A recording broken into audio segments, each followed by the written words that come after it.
Que de regrets pour la Côte d'Ivoire, alors qu'on a cru qu'Amad Diallo allait être doublement, même triplement héroïque et sauver la Côte d'Ivoire, finalement, elle s'incline. Que de regrets. À deux doigts de dire qu'il méritait des statues à Bouaké, à Yamoussoukro, au port d'Abobo, à Abidjan également, parce que il est efficace pour le coup.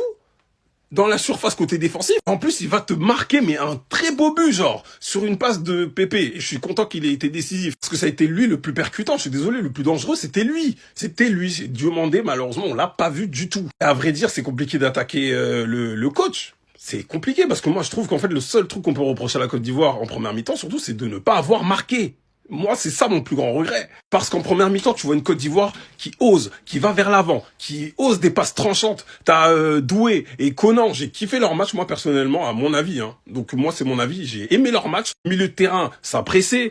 C'était pas parfait niveau synchronisation, mais il y avait de la cohérence. Genre, il y avait vraiment une cohérence. Et la Norvège est venue marquer. Et t'as Noussa qui marque un beau but. Pépé, il peut pas défendre mieux. Hein. Sachant que c'est pas un défenseur. Mais il défend très bien pour moi, mais bon. Noussa, il est trop chaud, les gars. Il est boosté, lui aussi. Il est boosté. Finalement, t'as une Côte d'Ivoire, après avoir égalisé, qui recule un peu. Et t'as Oscar Bob qui te trouve un espace de fou. Et puis t'as l'autre, là, qui fait une passe à Haaland. 2-1. Et Hamad, il a deux doigts d'égaliser sur un coup franc. C'est triste pour la Côte d'Ivoire qui sort ainsi, mais c'est la loi du foot. Hein. Ça joue sur les détails, ce genre de compétition. Et c'est malheureux. C'est vrai, vraiment, je suis attristé. Vous savez pas à quel point cette image, elle me déchire le cœur.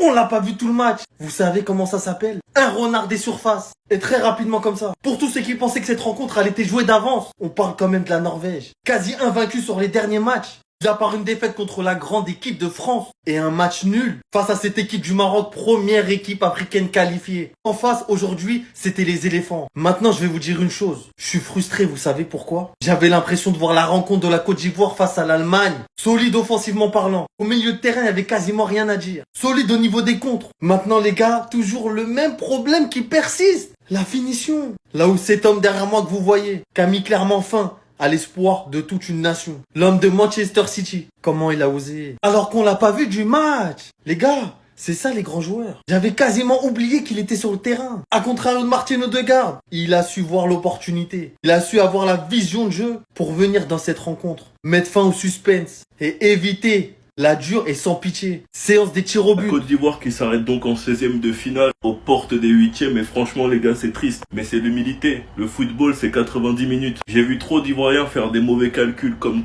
ils ont battu la France en match amical et que la France a humilié la Norvège sans prendre en compte que c'était l'équipe C, que ça allait être un match facile. Un match de foot, les gars, c'est 90 minutes. Un match où c'est les cracks qui nous ont fait rêver le futur de ce sport. Noussa, joueur archi coté, qui était archi attendu durant ce mondial avec la Norvège, est venu nous inscrire un banger en 16e de finale. Ce que j'aime bien dans cette Coupe du Monde, c'est qu'il n'y a pas de complexe. Les jeunes répondent présent. Ça pouvait venir de qui d'autre que de Amad Diallo. 1-2 avec Nicolas Pépé, et ensuite il laisse parler son génie tout simplement. Et que ce soit Amad, les deux étaient entourés, ont quand même réussi à trouver l'espace pour la mettre au fond. La Norvège va donc affronter le Brésil grâce à un but de Erling Haaland placé au bon endroit au bon moment. Lui-même il se marre sur son but car il sait qu'il a rien fait et qu'il a eu beaucoup de réussite parce qu'il l'avait mal prise. Lui qui est déjà à 5 buts en 3 matchs, franchement c'est dommage pour les Ivoiriens. Sinon vous les gars, vous en pensez quoi? Ramenez-vous sur cette avancée. C'est typiquement ce genre de match-là qui montre que c'est cruel certaines affiches des 16e de finale. Parce que ces deux équipes-là, elles doivent être en 8e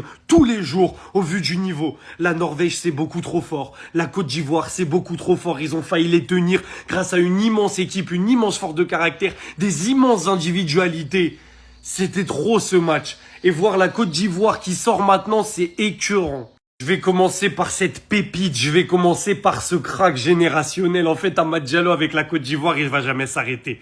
Contre l'Équateur, il donne le but victorieux. Aujourd'hui, il donne le but de l'égalisation et il a failli donner le deuxième but de l'égalisation sur un coup franc qui aurait été le plus beau but de la Coupe du Monde. Avec 2 buts, il est meilleur buteur de l'histoire de la Côte d'Ivoire en Coupe du Monde à égalité avec des légendes comme Drogba. Et ce mec-là, en fait, il est tellement jeune. Il casse déjà tous les records. En deuxième, je suis obligé de vous parler de cette IA, de ce robot, de ce décodeur. En fait, c'est tout sauf un humain. Il a 60 buts en 53 sélections avec la Norvège. Il a 60 buts. C'est qui ce mec? Lui aussi, j'y viendrai. Mais lui, il m'a tellement effrayé qu'il aura sa propre vidéo. Le niveau, c'est trop. Si vous me demandez qu'est-ce que Guelado ne sait pas faire, je suis incapable de répondre même si vous me donnez 6 heures. C'est trop fort. Bravo à la Norvège qui, avec cette qualification en huitième de finale, donne raison à son coach. Faire tourner contre la France, c'était pas une si mauvaise idée. Parce qu'au final, t'avais des joueurs frais et c'est peut-être ça qui a fait la différence face à la Côte d'Ivoire pour aller chercher cette qualification en huitième. Donc bravo à eux. Match très très solide de leur part encore, c'est fort. Bravo à la Côte d'Ivoire aussi, vous nous aurez fait rêver. Le match contre l'Équateur que vous gagnez à la dernière minute, le match contre l'Allemagne où vous pouvez gagner ou au moins faire match nul, vous méritez tous les jours parce que vous avez affiché un niveau de malade mental. Ce match contre la Norvège où jusqu'à la dernière seconde on se dit ils vont le faire. Merci pour les émotions. La Côte d'Ivoire, c'est trop. Maintenant, la Norvège. Faut juste que vous testiez un truc contre le Brésil. Vous nous avez privé d'un Côte d'Ivoire-Brésil qui aurait été un match exceptionnel. Je veux un match tout autant exceptionnel. Si les deux jouent à leur meilleur niveau, ça va être trop fort. Le football est injuste. Et on l'a encore vu une nouvelle fois ce soir. Parce que les gars, au cours d'un match où la Côte d'Ivoire a montré un niveau exceptionnel, un niveau exemplaire tout au long du match, du début jusqu'à la fin, la Côte d'Ivoire est malheureusement éliminée de la Coupe du Monde en 16e de finale. En tous les cas, ce soir, il faut dire les termes. La Côte d'Ivoire a été formidable. La Côte d'Ivoire a montré un niveau exceptionnel, un niveau incroyable. Un niveau où on doit mettre énormément de respect sur cette grande équipe des éléphants de la Côte d'Ivoire. Et pas seulement ce soir, les gars, on parle de ce soir, bien sûr. Parce que bien sûr, avec cette triste élimination, la Côte d'Ivoire ne continuera pas malheureusement au cours de cette Coupe du Monde. Mais depuis le début de cette Coupe du Monde, ce qu'ils réalisent et le niveau qui monte, le niveau de jeu qui est incroyable, franchement, il faut s'asseoir et applaudir. Parce que ça, les gars, montrer un niveau comme ça, dans la plus grande des compétitions, dans la plus prestigieuse des compétitions qui est la Coupe du Monde, franchement, c'est pas toujours qu'on voit ça. Et la Côte d'Ivoire a réussi à montrer un niveau incroyable, un niveau très très respectable du début jusqu'à ce soir avec cette malheureuse élimination en 16e de finale de la Coupe du Monde. Forcément, il faut en parler parce qu'il y a une chose qui m'impressionne dans cette grande équipe des éléphants de la Côte d'Ivoire, c'est que même s'ils sont menés, et on l'a encore vu une nouvelle fois ce soir, menés 1-0 par la Norvège, ils lâchent rien les gars, ils donnent tout, ils vont tous ensemble, que ce soit attaquants, milieu de terrain, défenseurs, même gardiens, on l'a vu à la fin du match. Ils vont tous ensemble et ils vont tout donner pour essayer de renverser la situation. Non, franchement, les gars, c'est très très fort ce qu'ils ont réalisé tout au long de la Coupe du Monde. Et franchement, je tiens à le dire et je tiens à me répéter, cette grande équipe des éléphants de la Côte d'Ivoire, vous avez tout mon respect. Parce que franchement, jouer ainsi et montrer un niveau comme ça en Coupe du Monde, c'est incroyable, c'est prestigieux, c'est somptueux, c'est exceptionnel. Franchement, félicitations à la Côte d'Ivoire. Certes, ils sont éliminés ce soir, mais en tout cas, ils sont éliminés avec la tête haute. C'est très très fort. Que de regrets. Tellement de regrets pour la Côte d'Ivoire. Il y avait tellement la place pour aller chercher autre chose. La Côte d'Ivoire qui, dans ce match, a été longtemps supérieure à cette équipe de la Norvège. La Côte d'Ivoire qui proposait plus de jeux, qui était plus présent. Il y avait un manque de finition en première période. Un manque de précision dans le dernier geste des situations. Au final, ils encaissent un but extraordinaire venu d'un autre monde de la part de Noussa. Faé réagit, fait des changements, ça lui donne raison avec le but d'Amad Diallo. Et puis après ce but, je sais pas ce qui s'est passé. La Côte d'Ivoire a commencé à reculer. Alors qu'ils étaient dans un vrai temps fort. C'était le moment pour aller achever cette équipe de la Norvège. Et je ne sais pas pourquoi la Côte d'Ivoire a reculé de 30 mètres.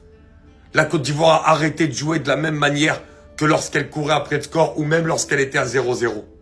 Quand tu regardes ce match, très clairement, tu te dis que la Côte d'Ivoire, elle est quand même au-dessus dans le jeu.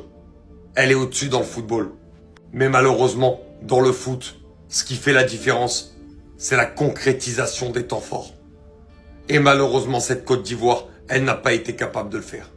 Alors on va essayer de retenir le positif. Cette nation n'était jamais sortie des poules. Là, elle est sortie des poules en finissant devant l'Équateur notamment. Mais quand tu regardes ce match, il y a énormément de regrets à avoir.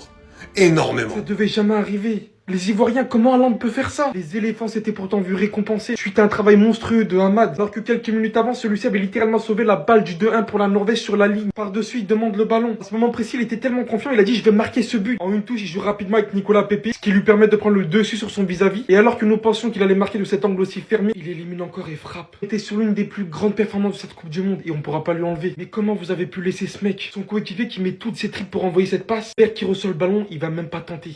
Regardez Yaki tout seul là-bas. Haaland se retrouve tout seul devant les cages. Regardez-moi ce sourire machiavélique. Ce boubou là, après le but de Noussa, qui consolise d'ailleurs lui aussi, hein, c'était beaucoup trop. Sa frappe était dotée d'une violence à l'entrée de la surface. Regardez-moi comment il retombe s'il vous plaît, ça se voit à sa posture. Le saut du gardien, le mec a balancé une dinguerie. On va pas se mentir, c'est du beau jeu, mais franchement je suis tellement dégoûté pour la Côte d'Ivoire. En revenant au score de cette manière là, ils avaient tellement fait le plus dur. Malheureusement ça ne sera pas pour cette fois. La Côte d'Ivoire a encore montré un excellent aspect d'eux. En vrai je trouve ça assez dommage quand même qu'ils sortent dès maintenant. Mais pour moi tout de même à ce stade c'est déjà tout de même une réussite pour le football africain et pour la Côte d'Ivoire.